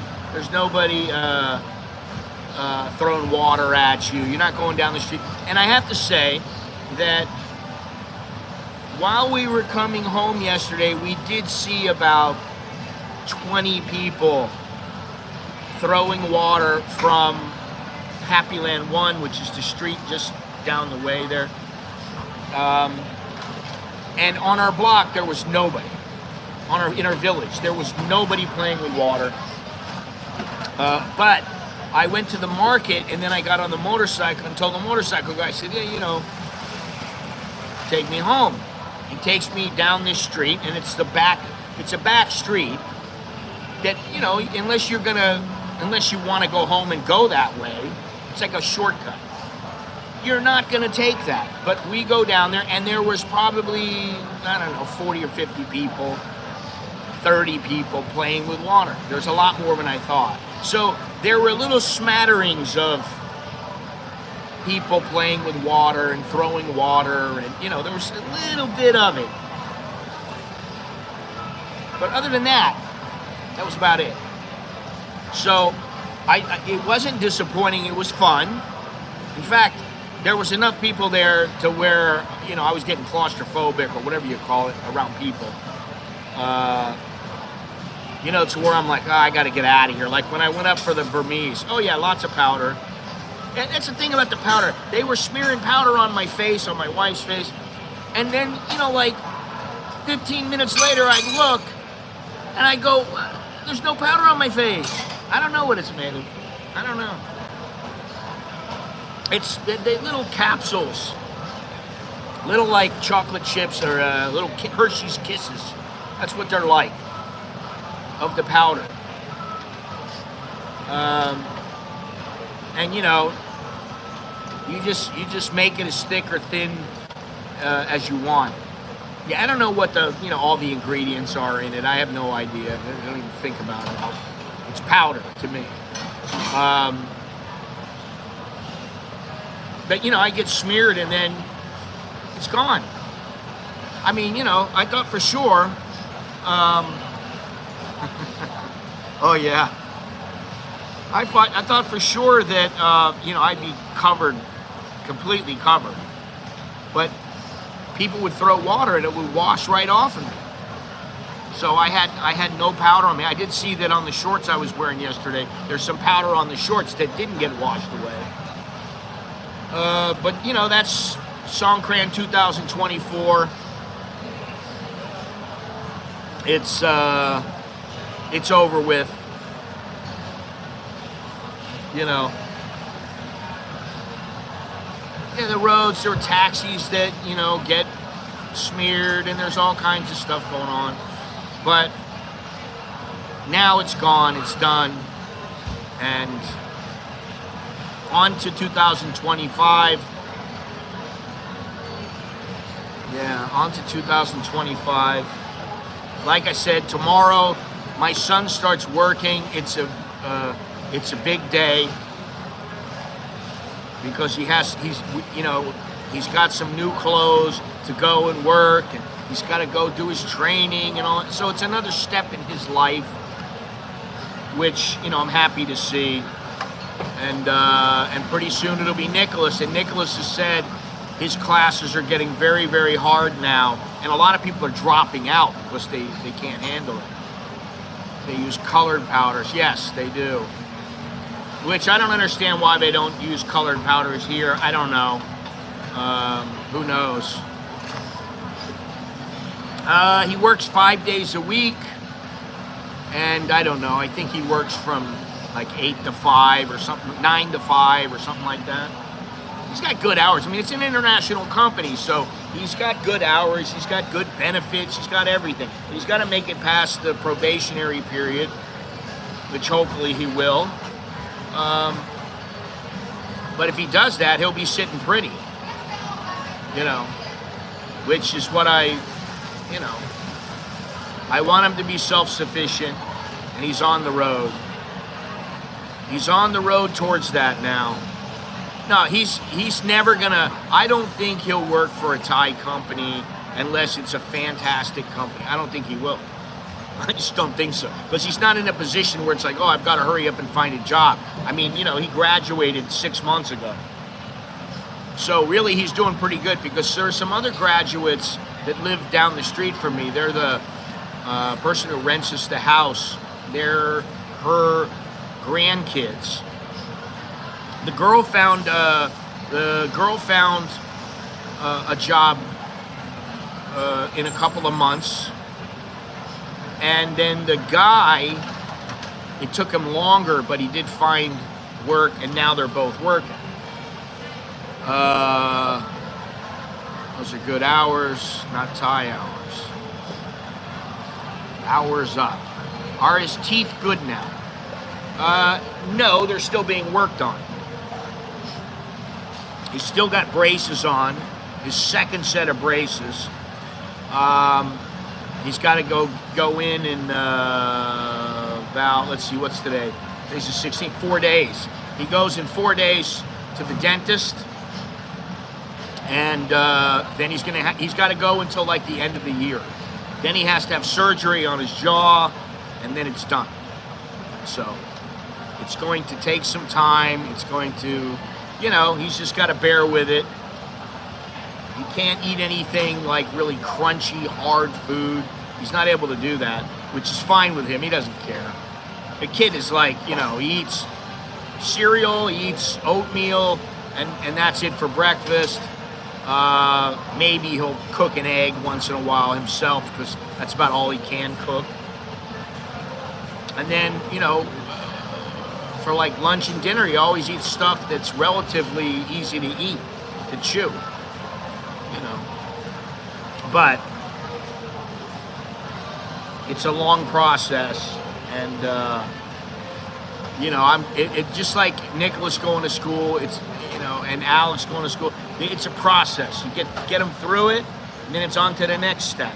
And then once he's on his own, and he's got money saved, he's got his own apartment, and you know, then it's like, all right, maybe the next step after that is he's got a girlfriend. He wants to make her his wife or something. I don't know. And you know, then it's, oh, we'll have kids. I don't know, you know. Yeah, well, they should both take cooking classes. I mean, they were at the cooking class that we went to. I don't remember exactly where it was, but it was on the off the Chao Phraya River. And you know, they learned how to cook like 6 dishes that day. There's all kinds of things they learned how to cook, and you know. Oh God. Old foreigner walking by with his girl. I'll just say interesting. Interesting is the word. Anyway. No need to cook in Thailand. Really? Mr. Monash? Glad to see you. Listen, I'll tell you something, buddy. You're better off cooking in Thailand. If you really want, you can go out, you can have cheap Thai food, or you can have, you know, Japanese food. You can maybe find some Italian food, some places. You can have what did I say, Japanese? You can have Korean. You can have all kinds of foods. However, those foods may not be healthy, and you don't always know what they're putting in it. And honestly, I don't want to have Thai food all the time. Yeah, I don't think they're in a big hurry to meet up with a chick, you know, like to make a chick their wife. Nicholas is, you know, he's definitely not. And Alex is like, I don't want some chick who's a slut. he's like, she's got to have her head on. I don't want her like with her nose in her phone all the time. And, you know, I don't want to order out every day. Then I go and put clothes on and go outside to receive the food. Yeah, that happens. I don't know. What can I say? You know, I can't remember the last time I've had Italian food. It's probably with you when we went to that one place. It's probably been that long. I mean, besides spaghetti. I mean, we can have spaghetti, but I don't generally want to eat spaghetti because it's too many carbs. You know, breakfast is always easy. It's everything else that's a little more difficult.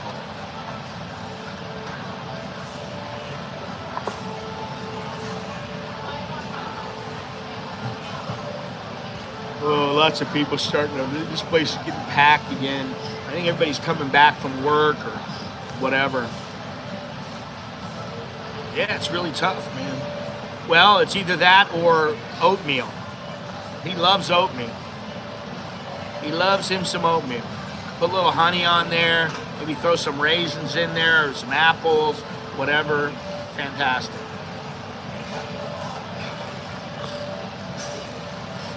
That's not me. I mean, most of the time I don't eat a breakfast. Now I don't eat a breakfast. I wanna stretch it out and only have like 1 or 2 meals max. That's enough. But definitely not Thai food every day. It's so funny, like I said the other day, I saw this clip of this girl or something going, you know, we've been in Thailand for a year now, and I gotta tell you, I'm getting tired of Thai food. I'm like, you've been here a year and you're tired of Thai food? Think about after 30 years. How many times, I don't eat tom yum most of the time. I don't eat pad krapao. Not one of my favorite dishes. I'll eat it in a pinch, but that's about it. And pad thai, I mean, I've eaten it so many times that I'm like, I eat it very sparingly now. So that doesn't lead some of the main dishes. I mean, you know, like I'll eat some joke once in a while, eat some kalpluk kapi. I'll have an omelet. I'll have a Thai omelet. Sometimes I'll have, no, I can't stand it. I don't like the lemongrass. I just don't like it. Sometimes, I had some the other day. I'll eat it sparingly. Yeah, it just depends. It was worse than what you experienced in Hong Kong. Not really. I liked Hong Kong.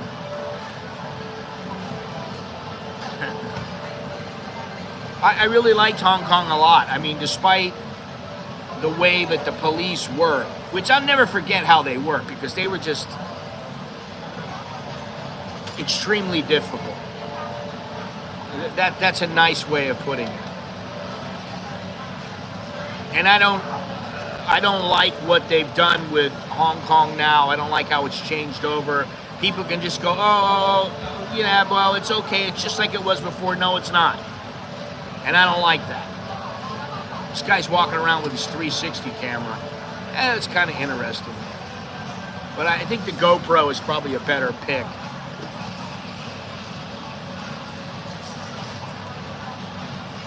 You can cook if and when we meet up. Or maybe, Steven, you can like order out. Yeah, are you planning on coming anytime soon? Coming here?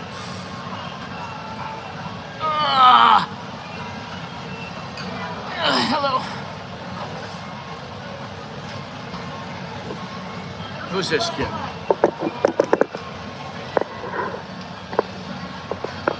All right, go ahead. It's your show.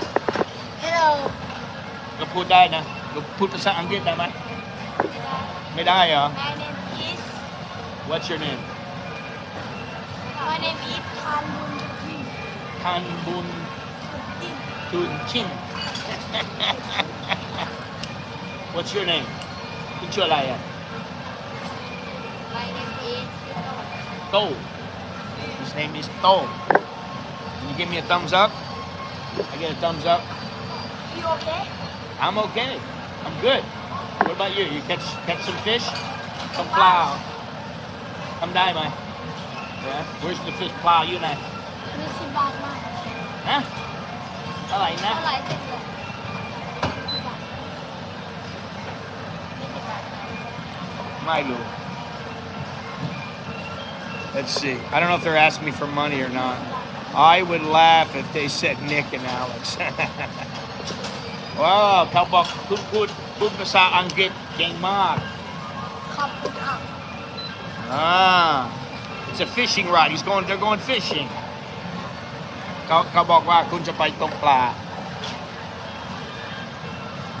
ตกปลาที่อังกฤษได้ไหมครับ ได้เมื่อก่อนไปทะเลก็ปลาใหญ่มาก ที่บ้านอยู่ไหนอ่ะ มาอยู่อเมริกา มาทำอะไรที่ไทยอ่ะ แต่ที่นี่ผมอยู่ที่นี่30 ปีแล้ว อยู่บางกะปิ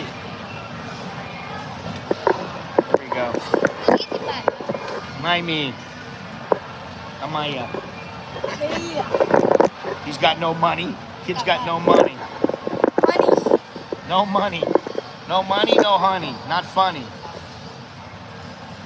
You play baseball huh Basketball Baseball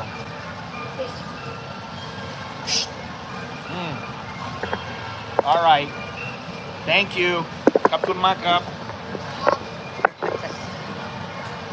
I don't know why they're so interested in me other than 20 baht but they're not getting anything out of me What is this here Where are they gonna คุณจะไปตกปลาที่ไหนแซนแซบ บ้านหมดแล้ว ฮะบ้าน แล้วตกปลาที่ไหนตกปลาที่บางกะปิครับ ที่บางกะปิ ไม่มีมาขอ ของมามีอ่ะ ไม่มีตังค์ซื้อ No fish No fish I think they have no money to go there พ่อแม่อยู่ที่ไหน อยู่บ้านครับ อยู่บ้านนะทำนาน แต่ว่าแม่หนูไปต่างจังหวัดเลยต้องอยู่คนเดียว อยู่คนเดียว He says they stay alone I don't know I'm not getting involved in this I don't know I don't know man Where are they gonna fish? No school for Songkran.ตอนนี้ก็ไม่ได้เรียนนะไม่ได้เรียน เรียนครับ เรียน เทอมนะครับ ตอนนี้ก็หยุดก็ไปกลับเมื่อไหร่เพิ่งเปิด เดือนนี้เขา This month Not me pal Not me There's a place down the street There's a place right down the street on Nawamin ถ้าจะไปนาวมินประมาณ46จำไม่ได้ก็มีน้ำตกได้ตกปลาได้There's a lake down the street that if they really want they can go fishing there but they're not getting no money out of me I don't know maybe I'll give them 20 baht just so they can go fishing This was a funny one. The other one doesn't really want to, he doesn't want to smile or anything.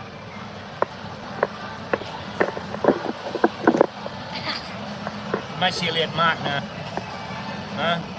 เหนื่อยมากอ่ะ มีคนพิมพ์อะไรมา How much you got on you? I got plenty. I got 20, but I don't want to give it to him. I don't think I have a 20 baht on me. I think I got 100, and I don't want to give him 100. น่าจะรวยน่าดู Huh? น่าจะรวยน่าดู Okay. มีคนโตด้วยโตกันด้วยโตด้วย I'll reimburse you. I don't know what I have. I set a bad precedent. เขาบอกว่าอะไร เขาบอกว่าทำไมไม่ได้ช่วยคุณ อย่าไปว่าเขาเลย I'll give him money to go away. Here you go. Okay? ให้กล้องดูด้วย There you go, 100 baht for both of you. Okay. You can go fishing? ตอนนี้ก็ไปตกปลาได้ไหม Okay. ไปตกปลานะ Say bye-bye. เราโชว์ให้เขาดูด้วยดิ Oh, now they're happy. Now he's happy. All right, see you เรื่ later. องกว่าเขา Okay, go. โอเคอันนี้ Bye-bye. That's what they do. They come to the mall to catch the foreigner. Oh God. I gotta give him money to get rid of him. Oh man. That was fun.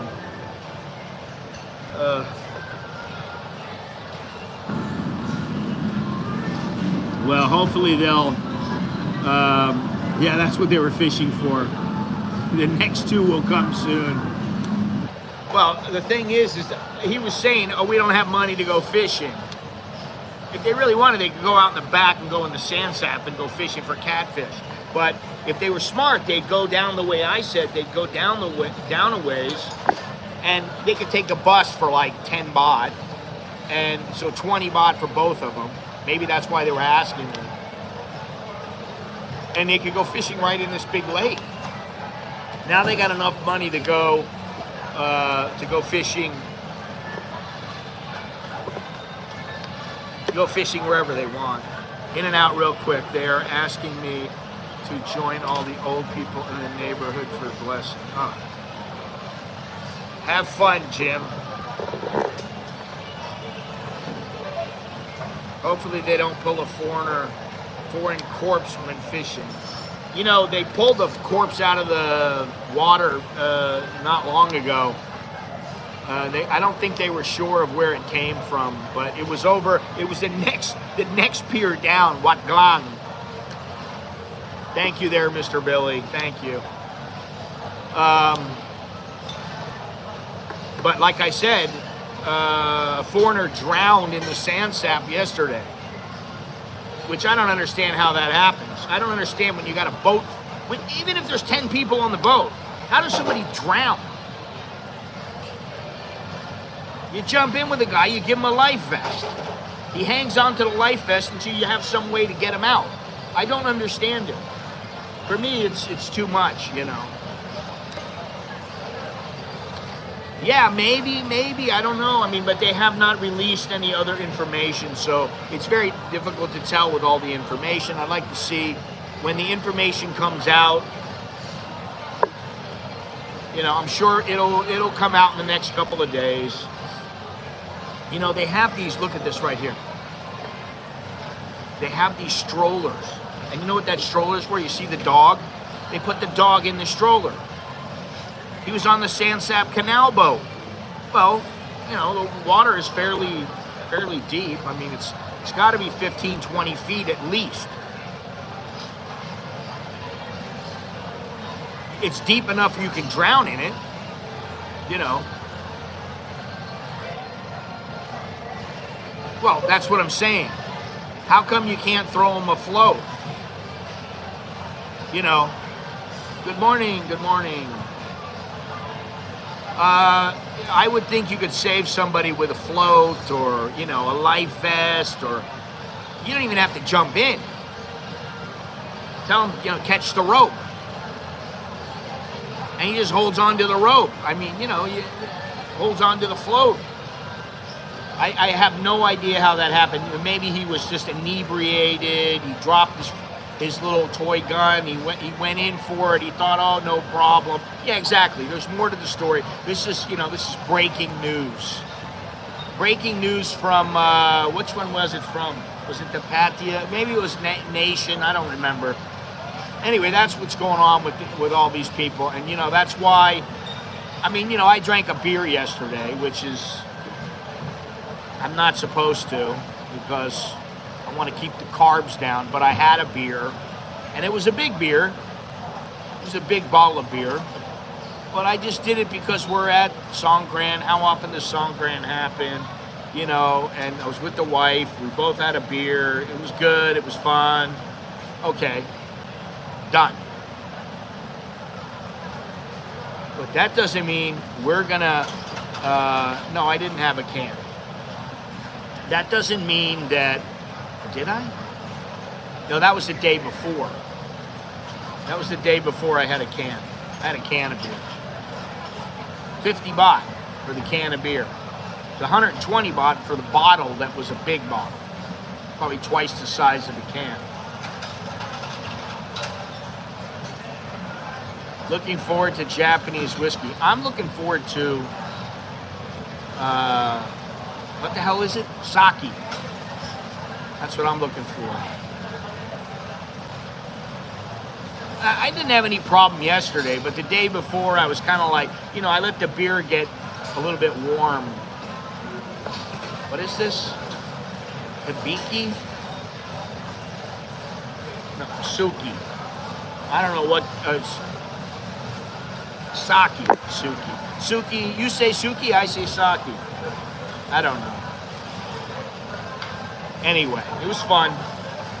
It was fun, although I couldn't believe my wife was like, well, let's sit down right here and have a beer. I'm like, it's the loudest that it can be right here. We were sitting there. It was so loud. I felt like my eardrums were going to burst. That's how loud it was. I don't remember if I said this, but number 1 was Italy on my list.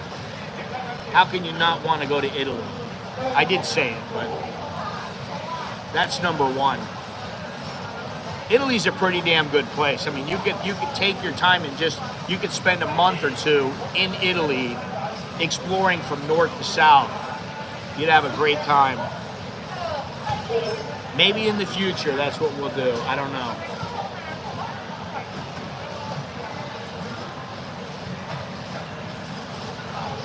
Oh, you really? Wow. Well, I'll be surprised if he goes. Although if he's going to go anywhere, that's where he should go. Because I'm not that interested in Brazil. I mean, simple as that. There are certain places that, when I hear the name, I'm like, okay. And I like Brazil and I wouldn't mind going there, but it's not in my top 20. It's just not. I mean, I'd like to go to Argentina. I'd like to go to Chile. There's a lot of places I'd like to go. I'd like to go to Uruguay, Paraguay. There's a lot of places I'd like to go, but they're not up there on the list. And I can only go to so many places. That's the thing. So what I'm trying to do is go to, most of the places I go are places that I have not been before, so I can just keep saying, I've been there, I've done that, I've seen this. Even if it's a little bit of the country. If I go for a week, 10 days, then it's like, okay, cool. I think we were in Ecuador 8 days. And we saw a lot while we were there. Even though we were in the little town, the little village, we went quite a few places. We saw a lot of things. When we went back, we saw different things than when we were coming over. Yeah, it was good. It was a good time. You're married, Daldo. Need I remind you? You're married. This guy, I've got to remind him all the time. You're asking for a friend. I know.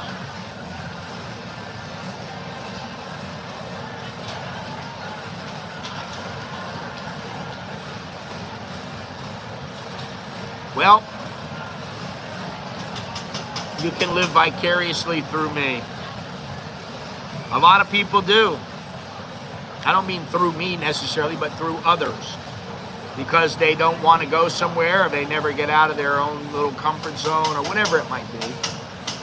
But there's plenty to see, plenty to do, and, you know, fortunately, I'm not that old yet.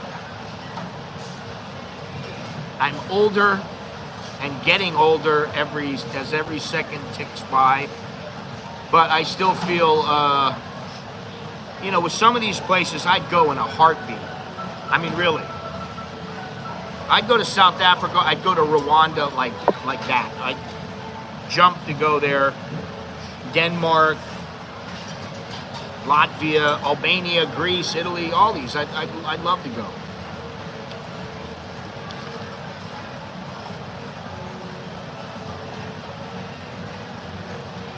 Yeah, I'd go back to Cambodia. I thought about Cambodia because there's a lot of trekking and stuff like that.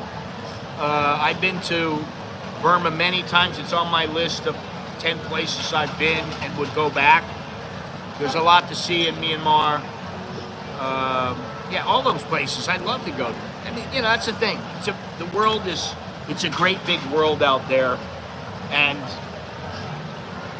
if you want to take the time and you want to spend the money and you want to expend the energy, you can go to these places. But the one thing that I found from a lot of Americans is there are Americans who do and Americans who don't. I've got a number of my friends. I still keep in touch with them once in a while. But I say to them, just come over here. All you need is a little spending money. That's all you need. Yeah, but you know, they always make excuses. Yeah, that sounds like the place I want to go. I've been to Borneo, actually. I have been to Borneo, Indonesian Borneo. I've been there. What was it? Not Kalimantan. I can't remember the name. It was the fight took place there. I was there. That fight paid me the most money out of any fight I've ever been to. That was Chris John and Juan Manuel Marquez back in the day. Very exciting, very good fight. And, you know, I hated to have to tell Marquez, you know, because I was talking to Marquez the whole week.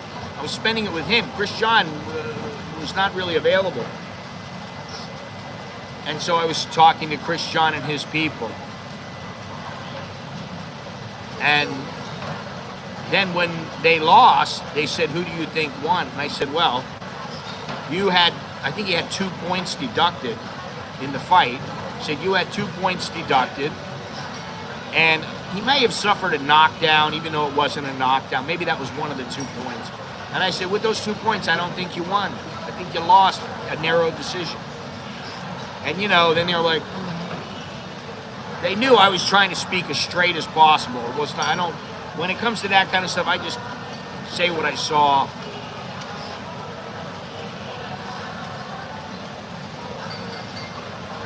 That was back when I had a little bit of influence in boxing. Tiny little bit. Yeah, we went to House on Road, and they were picking up the concrete covers and the manhole covers, and there were just thousands and thousands of cockroaches. It was nasty. It was so nasty. It was really bad. It makes you think, you know. Man, there are so many Burmese now. I mean, it's probably, in some places, it's 50% Burmese.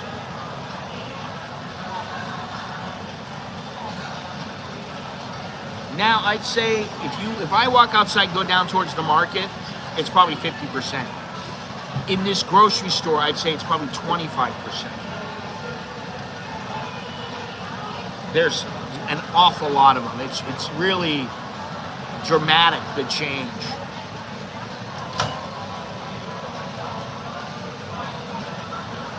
Anyway, So I'm not sure what's going to happen on Friday, what my schedule is, what I'm supposed to do. But I am a girl's blouse, a bit fussy. Okay. I can tell you where I won't be going, Mr. Monash. I will not be going back to Ayutthaya, to that cheeseburger stand where you called me. I won't be doing that again.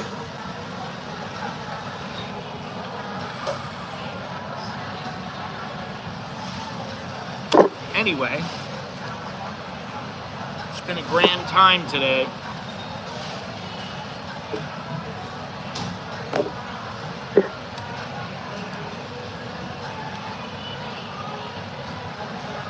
That was a long, long time ago. And sometimes I wonder, why is it I'm streaming and I'm not shooting a video? Maybe it's the interaction, I don't know. Maybe it'll flip-flop to where I'll do 3 videos a week and stream once a week in the future. I don't know. I've been working on that, been thinking about it, and yeah, we'll see what happens. But I appreciate everybody joining me, appreciate all the donations, appreciate everything. And thank you very much. Until next time, I'm Scott. I am, take it easy there, Dale. I am an American in Bangkok. Chok Di Leo Jerkan Mai, which is good luck and see you later. This one's got a cat over here. Look at this. Goodbye, Gabe. The girl with the red hair is walking by, has that little container she's got in the front of her has a cat inside of it, which my wife bought for our cat, and the cat got too big. Don't ever mention Rap God to me again, ever. I don't want to think about Rap God ever again. I've had enough of it. No more Rap God. And fortunately, there is no Rap God in the Mall Bankabi, which I will say, thumbs up, baby. I'm glad it's gone. Anyway, guys, I will talk to you later. I don't know what I'll be doing on Friday, but who knows? I don't know. It's really hot out, and it does not prompt me to go out and walk around most of the time, so we'll see what happens. But anyway, I gotta run. I will see you later.